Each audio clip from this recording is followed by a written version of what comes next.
Iya, minasan, welcome back again with Mr. K di sini. Akhirnya One Punch Man again ya. Karena chapter terbaru dari manga One Punch Man versi Murata udah bisa kita simak di berbagai situs kesayangan. Maka langsung aja Mr. K buat review sih, karena kita bakal melihat apa yang terjadi di chapter terbaru. Let's go. Saitama menolak Genos pindah. Chapter 186 mengambil judul Turning Point alias titik balik. Untuk overpacknya agak berbeda dengan biasanya yang sering menyajikan karakter art khas Murata Sensei. Kali ini coverpacknya punya konsep pixel art alias art 8 bit sambil menunjukkan Saitama seorang diri tengah berjalan-jalan santai. Dan cerita dibuka dengan kunjungan Genos ke rumah baru Saitama yang kini tinggal di komplek Asosiasi Pahlawan. Genos sempat memprotes karena luasnya yang terlalu sempit. Sehingga Genos menawarkan Saitama apakah perlu menghubungi Asosiasi Pahlawan agar diberi kamar yang lebih luas. Tawaran ini jelas ditolak oleh si botak Kemudian tanpa pikir panjang, Genos bergegas mau mengambil barangnya buat tinggal bersama Saitama lagi. Sontak ya, Saitama keberatan akan hal itu. Karena baginya apartemen yang sekarang jauh lebih kecil dibanding sebelumnya. Genos masih cukup bebal untuk tinggal bareng sampai meminta Saitama menganggap Genos sebagai dekorasi rumah. Tawaran ini masih ditolak lagi sama Saitama. Terus dia menegaskan melihat keseharian Saitama sama sekali gak penting untuk mengajarinya. Padahal Genos berpikir sebaliknya itu tetap penting sampai-sampai ya Genos sudah punya tumpukan buku catatan terkait kehidupan Saitama. Kayaknya gak cuma Saitama yang bingung sih, soalnya segitu banyaknya catatan, apa aja keseharian Saitama yang udah ditulis sama Genos. Semoga bukan aneh-aneh. Harusnya sih agenda mencatat ini dilakuin saat Saitama masih latihan. Kalau sekarang jatuhnya ya cuman Genos jadi jasa penulis buku harian ya. Well, setelah obrolan pindah rumah ini tak menemui hasil, Genos mengajak Saitama untuk sparring untuk kedua kalinya dan Saitama mengiyakan ajakan Genos itu. Saitama melawan Genos Part 2. Oke, usai deal soal agenda rematch, keduanya pergi mencari medan pertempuran. Sembari menentukan lokasi yang tepat, keduanya mengeluhkan semakin banyaknya monster yang mengancam. Saitama menganalogikannya ya dengan bilang lebih susah nyari kumbang dibanding nyari monster. Genos juga mengakui semisal dia sendiri baru selesai menangani insiden monster hari itu. Nah, begitu menemukan tempat yang ideal, pertarungan antar keduanya pun dimulai. Genos membuka pertempuran dengan menyalakan flash alias kilauan cahaya yang sangat terang untuk mengaburkan pandangan dan perhatian si botak. Ya, cukup efektif kayaknya ya, sebab Saitama merasa silau. Ini pertanda cahaya Genos ini lebih silau daripada kepala senseinya.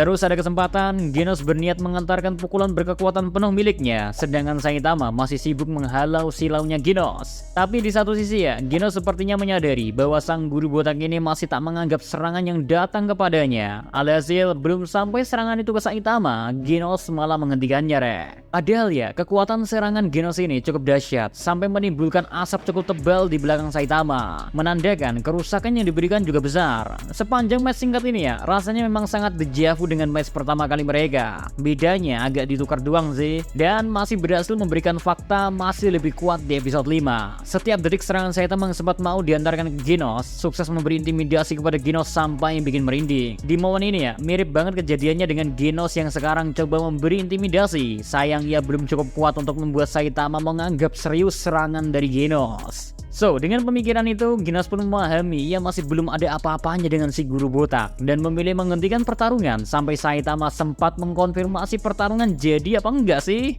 Tapi pertarungan benar-benar terhenti total Ya, Genos berdalih cuman bikin baju sang guru kotor doang, kemudian mengalihkan perhatian dengan ingin mengajukan pertanyaan ke Saitama. Ini keduanya duduk santai di tepian sambil memulai obrolan deep talk ala murid dan guru yang sama-sama sableng. Pembicaraan deep talk Saitama dan Genos pun dimulai. Diawali dengan pertanyaan apakah Genos sudah menjadi lebih kuat atau belum. Saitama tak memperhatikan betul perihal ini, jadi cuma anggap enteng sih. Semisal Genos sudah sering berganti spare part, ya berarti udah tambah kuat. Jawaban Saitama ini memunculkan keraguan bagi Genos. Apa iya sesimpel dia upgrade bakal lebih kuat? Nah, untung nih, Saitama akhirnya sedikit peka di sini Kalau Genos lagi krisis percaya diri dan sebagai guru yang baik, hendak mengatakan weh jangan motivasi untuk sang murid. Sayang 2000 sayang, Saitama gak pandai soal hal ini. Jadinya ya membuat perkataan yang terlontar dari mulutnya bukanlah soal kuat atau nggak kuat, melainkan memuji Genos. Seenggaknya sekarang Genos lebih terang.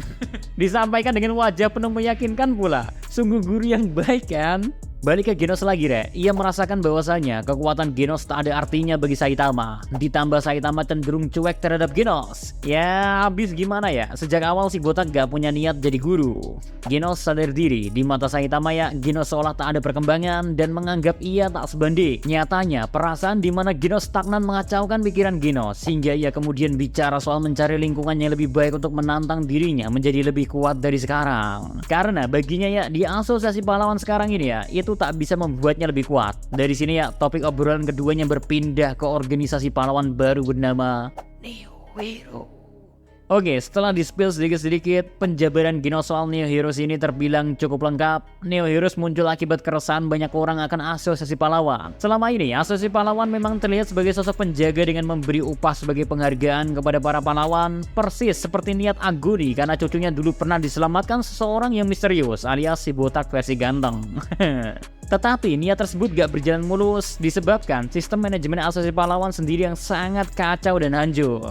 Belum lagi berbagai skandal demi skandal asosiasi pahlawan mulai terbongkar di kalangan masyarakat. Memang ada upaya membuat pencitraan demi menjaga image mereka, namun Genos meyakini tak butuh waktu lama organisasi ini akan jatuh sepenuhnya. Dan disinilah Neo Heroes memunculkan diri. Pergerakan Neo Heroes dimulai dengan mencari personel dari asosiasi pahlawan untuk bergabung dengan mereka. Hebatnya, Neo Heroes memberikan sistem anti-monster serta kompensasi yang lebih baik. Kemudian berusaha memperbaiki apa yang menjadi kesalahan asosiasi pahlawan agar organisasi Neo Heroes dapat berkembang lebih baik, Re. Genos mendapati seluruh informasi ini dari pencari bakat Neo Heroes. Lebih lanjutnya, Genos memberikan gambaran semisal Neo Heroes tidak punya sistem kasta alias peringkat. Mereka menyebut pahlawan yang menjadi bagian sebagai Neo Heroes, bukan Pro Heroes. Sejauh ini ya, sudah ada 2000 kandidat pahlawan di sisi Neo Heroes. Padahal di asosiasi pahlawan justru cuma 600 orang.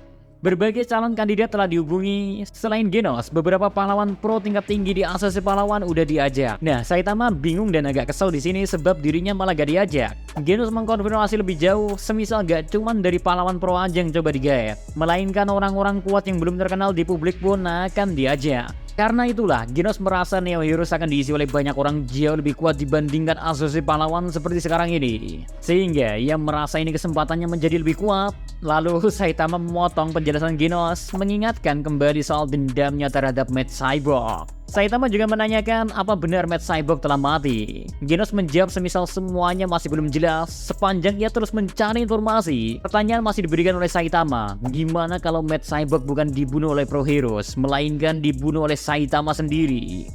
Memahami maksud Saitama ini, Genos agak bingung. Cuman kalau menyambung pertanyaan pertama, Saitama seolah mengkonfirmasi jangan-jangan Mad Cyborg sudah dibunuh oleh Saitama secara tak sadar. Terus ini didukung oleh pernyataan Genos, kekuatan si botak memang tak diraguin, tapi Mad Cyborg sangat kuat sehingga senseinya itu seharusnya pasti mengingatnya. Nah, Saitama masih belum lelah bertanya. Kini ia menguji Genos apakah dirinya bisa mengalahkan Mad Cyborg dengan keadaan Genos sekarang ini. Genos menjawab, ia tidak tahu, tetapi jika hal itu terjadi, apapun keadaannya, ia ingin memastikan dirinya bisa menang dan membalas dendam kepada Mad Cyborg. Nah, setelah menggebu-gebu, Genos akhirnya mengkonfirmasi akan berpindah ke Neo Heroes. Saitama menanggapi enteng dan mendoakannya semoga berhasil. Tapi Genos di sini ya berusaha mengajak Saitama buat ikut juga. Toh di asosiasi pahlawan Saitama tak dianggap terlalu tinggi kan. Si murid yaitu Genos seolah ngikutin kesabelingan sang guru. Begitu mendengar jawaban Saitama, tak tertarik dan tak mau ikut. Si Genos ya juga gak jadi join Neo Heroes.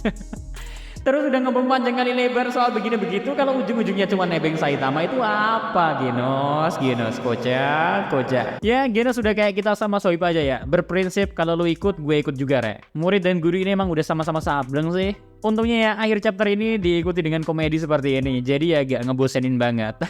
Kita tunggu aja keseruan lainnya, oke? So, ini dia terkait new chapter One Punch Man kali ini, Re. See you again next time. Adi sekarang stay safe everyone. Salam. Hadi Bedia.